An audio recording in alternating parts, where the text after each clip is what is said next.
அன்பு சொந்தங்களுக்கு நாளடியார் வணக்கம். நாள்தோறும் ஒரு நாளடி என்கின்ற அடிப்படையில் பொருட்பாலில் துன்ப எழில் 28வது அதிகாரமான ஈயாமை மிக அழகாக தெளிவாக பார்த்துக் கொண்டிருக்கின்றோம்.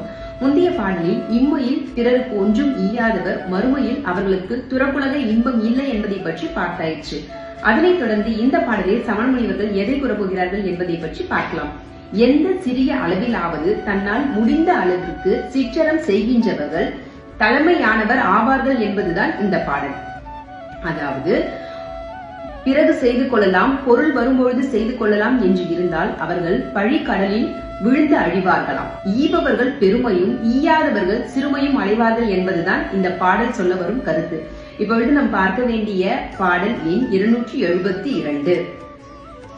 எத்துணை யானும் இயைந்த அளவினால் சிற்றறம் செய்தார் தலைப்படுவார், மற்றை பெருஞ்செல்வம் எய்திய கால் பின் அரிதும் என்பார், அழிந்தார் பழி கடலத்துள். அறம் செய்யாதவர் இன்னர் கடலில் அழுதியவர் ஆவார் என்பதே இதன் பொருளாகும். நாளை சந்திப்போம். நன்றி, வணக்கம்.